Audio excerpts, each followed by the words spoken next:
جہنم کی تدبیر کرو گے تو جہنم ہی میں جاؤ گے. اللہ تعالیٰ زبردستی کسی کو جنت میں داخل کرنے والا نہیں ہے. اور جنت کا معنی ہے تو محنت کرنی ہوگی، اس کے لیے محنت اور مشقت کرنی ہوگی، اس کے لیے ایمان اور عمل صالح اور تواصی بالحق اور تواصی بالصبر کے تقاضے پورے کرنے ہوں. لہٰذا یہ ہمارے ہاں جو اللہ تعالیٰ کی صفت غفاری اور اللہ تعالیٰ کی صفت رحیمی کا حوالہ جو ہے دے دیا جاتا ہے. ما غرک بربک الکریم ایک مرکزی مضمون ہے یہ اس سورت کا جو آخری پارے میں ہے، سورۃ الانفطار. تمہیں کس چیز نے دھوکے میں ڈال دیا اپنے رب کے بارے میں؟ وہ کریم ہے، رحیم ہے، لیکن اس نے تمہیں اختیار دے کر تمہیں امتحان میں ڈالا ہے اور اس کا نتیجہ نکلے گا تمہارے اعمال کے اعتبار سے. یہ ضرور ہے کہ محض عمل کی بنیاد پر کسی کی نجات نہیں ہوگی، اللہ کی رحمت کی ضرورت ہوگی، لیکن بغیر عمل کے تو وہ رحمت بھی آپ کو ملنے والی نہیں ہے. اپنی سی محنت کر کے اللہ تعالیٰ کی رحمت کا اپنے آپ کو مستحق ثابت کرو، پھر وہ رحمت خداوندی جو ہے دستگیری کرے گی. تو یہ چیزیں در حقیقت، اور ایمان کا بھی عام تصور کیا ہے؟ وہ جو شہادت ہے اشہد ان لا الہ الا اللہ واشہد ان محمد رسول اللہ، اسی کو ہم نے ایمان سمجھ لیا. حالانکہ یہ تو اقرار باللسان سے ہم مسلمان تو ہو گئے. قالت الاعراب آمنا قل لم تؤمنوا ولكن قولوا اسلمنا ولما يدخل الايمان في قلوبكم. یہ بدو کہہ رہے ہیں ہم ایمان لے آئے، نبی ان سے کہہ دیجئے تم ایمان ہرگز نہیں لائے ہو، بلکہ یوں کہو کہ ہم اسلام لے آئے ہیں، ہم نے اطاعت قبول کر لی ہے، اور ابھی ایمان تمہارے دلوں میں داخل نہیں ہوا. جب تک یہ ایمان دل میں نہ کھپ جائے وہ ایمان نہیں ہے. وہ کلمہ شہادت ہے، وربل اٹیسٹیشن ہے، وہ اسلام کا رکن ہے، ایمان کا نہیں ہے. ایمان کا رکن کیا ہے؟ ثم لم يرتابوا انما المؤمنون الذين آمنوا بالله ورسوله ثم لم يرتابوا. اصل مومن تو وہ ہے جو اللہ پر اس کے رسول پر ایمان لائے پھر شک میں ہرگز نہ پڑے، یقین کی کیفیت ہو جائے. پھر عمل صالح، جیسا کہ میں نے کہا قرآن مجید میں شاذ آپ کو بڑا تلاش کرنے کے مقام تلاش کرنا پڑے گا جہاں کہ ایمان کے ساتھ عمل صالح کی شرط موجود نہ ہو، وہ لازم و ملزوم کی طرح ہوتے ہیں. پھر یہ تواصی بالحق اور تواصی بالصبر ہے. تو یہ تمام چیزیں لازم ہیں، اور ان کے لزوم کو در حقیقت ذہن نشین کرنا، جیسا کہ میں نے عرض کیا کہ اس کی ہمارے اس منتخب نصاب کے درس کا مرکزی ہدف یہی ہے، ٹارگٹ یہی ہے کہ ہمارا جو تصور ہے فرائض دینی کا وہ بدل جائے. اب دیکھیں ان چاروں چیزوں کے اندر در حقیقت یہ چار چیزیں نہیں ہیں، بلکہ یہ ایک ہی سلسلے کی چار کڑیاں ہیں. ایک سے دوسری شے خود بخود برآمد ہوتی ہے. میں اس کو ایک بڑی سادہ سی مثال سے پہلے سمجھاؤں. دیکھیے دنیا میں کوئی معاملہ آپ کے سامنے آتا ہے، فرض کیجئے کہ کوئی جھگڑا ہے، کوئی تنازع ہے، کوئی قضیہ ہے. پہلا کام، اگر آپ واقعتاً شریف انسان ہیں، مضبوط سیرت و کردار کے مالک انسان ہیں، صاحب کردار انسان ہے، تو پہلا کام کیا ہوگا کہ آپ اصل حقیقت تلاش کریں امکانی حد تک کہ مسئلہ ہے کیا، کس کا حق ہے، کون برحق ہے، کون جو ہے اس کا حق ثابت ہوتا ہے. تو پہلے یہ ہے تفتیش، تحقیق کہ حقیقت معلوم ہو جائے. ثانیاً اب جو حقیقت آپ پر منکشف ہو، اب اسے قبول کرنا دل سے، اور اگر اس کا کوئی اثر آپ کی ذات پر بھی پڑتا ہو تو اس کو عملاً اختیار کرنا. فرض کیجئے کہ اس معاملے میں کوئی ایسا پہلو نکل آیا ہے جس کی زد خود آپ پر پڑ رہی ہے، تو اس لیے کہ مجھ پر زد آ رہی ہے یا میرے والدین پر آ رہی ہے، میرے رشتہ داروں پر آ رہی ہے، اگر غض بصر کریں گے، صرف نظر کریں گے تو معلوم ہوا سیرت اور کردار نام کی کوئی شے نہیں ہے، پھر بودا انسان ہے، کوئی حیثیت نہیں. جیسے کہ قرآن مجید میں سورہ نساء میں فرمایا گیا یا ایھا الذین آمنوا کونوا قوامین بالقسط شہداء للہ ولو علی انفسکم او الوالدین والاقربین. اے ایمان والو کھڑے ہو جاؤ عدل کے علم بردار بن کر، اللہ کے لیے گواہی دینے والے بن کر، اور چاہے کوئی معاملہ ایسا ہو کہ جو تمہارے خلاف جا رہا ہو، تمہارے والدین کے خلاف جا رہا ہو، تمہارے رشتہ داروں کے خلاف جا رہا ہو، عدل کا دامن ہاتھ سے نہیں چھوڑنا. اسی طرح فرض کیجئے کوئی فیصلہ جو ہے صحیح بات، اس سے آپ کے کسی دشمن کو فائدہ پہنچ رہا ہے، اب یہاں اس وجہ سے نہ رک جائیں. یا ایھا الذین آمنوا یہ سورہ مائدہ میں ہے، کونوا قوامین للہ شہداء بالقسط ولا یجرمنکم شنآن قوم علی الا تعدلوا اعدلوا هو اقرب للتقوی. دیکھو کہیں ایسا نہ ہو کسی کی دشمنی تمہیں جادہ عدل سے اور جادہ حق سے منحرف کر دے، اس لیے کہ دشمن کو فائدہ پہنچ رہا ہے، تو یہ بات میں کیسے کہہ دوں؟ نہیں، دشمن کو فائدہ پہنچ رہا ہو یا اپنے کو نقصان پہنچتا ہو، جو حق ہے اسے بیان کرنا ہے اور اسے قبول کرنا ہے، اگر واقعی سیرت و کردار کا حامل انسان ہے۔ تیسرے درجے میں یہ کہ اس کا واشگاف اعلان کرو، ڈنکے کی چوٹ اعلان کرو۔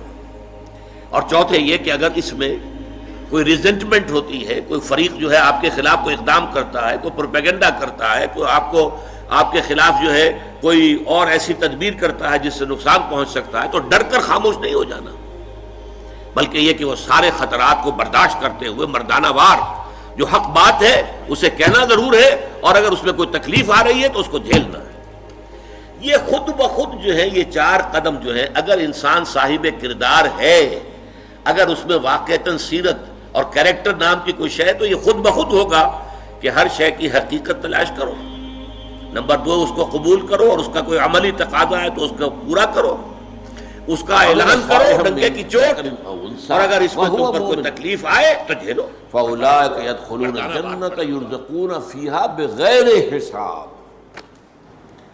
تو وہ لوگ ہوں گے کہ جو جنت میں داخل کیے جائیں گے، اور وہاں انہیں جو کچھ ملے گا وہ کسی حساب کتاب سے ماورا ہوگا۔ وہ 10 گنا 700 گنا اس کو چھوڑو، اس کا تو کوئی حساب کتاب ممکن ہی نہیں، تو ان کے لیے جنت میں۔ یہ میں بہت دفعہ واضح کر چکا ہوں کہ جنت کی نعمتوں کا جن کا ذکر قرآن میں ہے،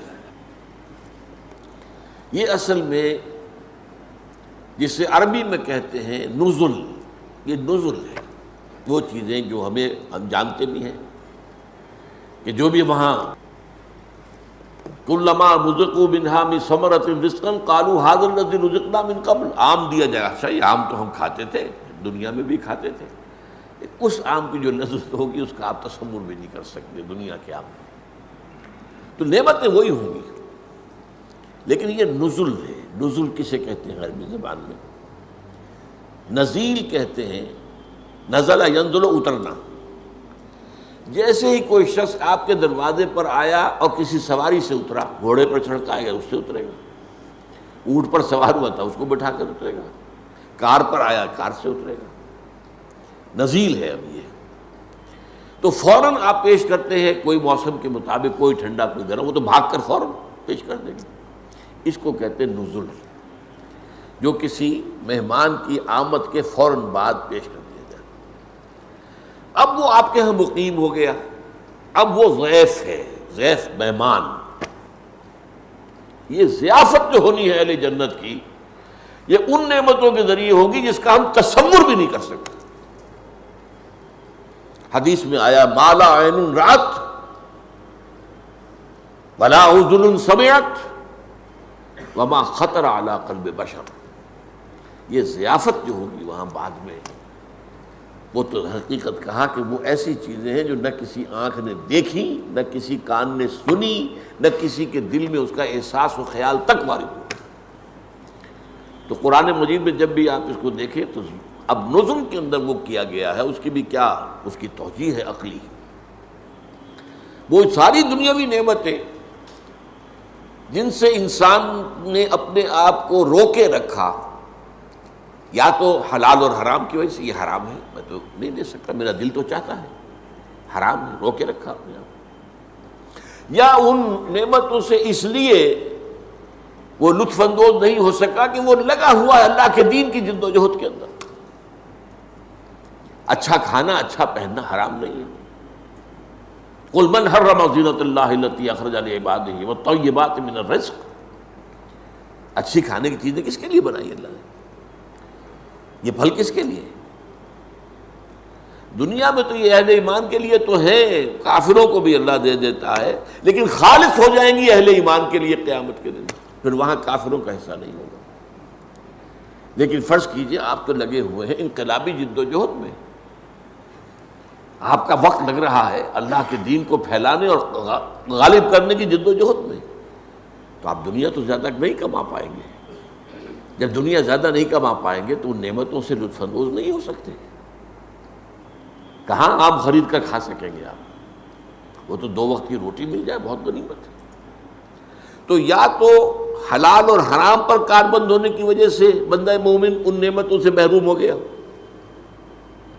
یا یہ ہے کہ وہ اپنی جو توجہ ہے اور اپنا جو مصروفیت ہے وہ دین کے لیے لگا کر اب ظاہر بات ہے اس کے پاس وقت نہیں ہے کہ زیادہ کمائے، اس کی وجہ سے محروم۔ اب اس کا منطقی طور پر بدلہ یہ ہونا چاہیے کہ وہ نعمتیں اسے آخرت میں بھرپور طریقے پر مل جائیں۔ دس از دی لاجک بیہائنڈ اٹ۔ تم دنیا میں ان نعمتوں سے محروم رہے تھے نا، تم نے حرام کمائی نہیں کی کہ آپ اس سے استفادہ کر سکتے۔ کون نہیں چاہتا کہ جب بھی شام کو گھر آئے اپنے بچوں کے لیے پھلوں کا ٹوکرا بھر کے لائے، کون نہیں چاہتا؟ لیکن نہیں، ایک شخص حلال کی کمائی کر رہا، کیسے دے دے گا؟ کیسے کھائے گا؟ کیسے کھلائے گا؟ تو اب یہ جو ہے، اسی لیے میں کہا کرتا، کچھ لوگ کہتے ہیں یہ کیا بات ہے، قرآن کرتا ہے یہ شرابن طہورا ہوگی اور یہ شہد ہوگا اور یہ دودھ ہوگا اور یہ پھل ہوں گے اور یہ باغات ہوں گے اور یہ حوریں ہوں گی اور یہ ان کے خدمتگار غلمان ہوں گے۔ یہ کیا چیز ہے؟ یہ بعض لوگ جو ہیں جن کے اوپر ذرا تصوف کا رنگ چڑھ جاتا ہے وہ ہے اپنی جگہ پر۔ اگلا جو ہمارا حدیث کا درس ہے وہ تصوف کے موضوع پر ہے، اور وہ بھی حضور کی اہم ترین احادیث میں سے، یہ میں آج ہی آپ کو بتا رہا ہوں۔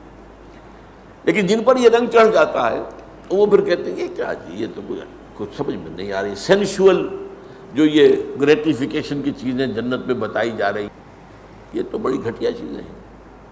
نہیں، میرا جواب یہ نہیں۔ ان چیزوں سے ایک بندہ مومن دنیا میں رکا رہا، محروم رہا، تو اس کا اصل منطقی طور پر اس کا بدلہ یہ ہونا چاہیے کہ وہ نعمتیں بھرپور ترین سطح پر اسے آخرت میں ملیں۔ البتہ یہ سب کچھ صرف نزل ہے، جو اس کی نعمتیں ہیں ان کا تو آپ تصور کر ہی نہیں سکتے، جو پھر آگے اللہ نے دینی ہے۔ ما لا عین رأت ولا اذن سمعت وما خطر علی قلب بشر۔ اور قرآن مجید، یہ تو حدیث ہے جو میں نے بتایا آپ کو، قرآن میں بھی ہے، فلا تعلم نفس ما اخفی لهم من قرۃ اعین۔ کوئی نہیں جانتا جو چیزیں اللہ تعالیٰ نے اپنے ان بندوں کے لیے چھپا کر رکھی ہوئی ہیں جن میں آنکھوں کی ٹھنڈک ہوگی، ان کو کوئی نہیں جانتا۔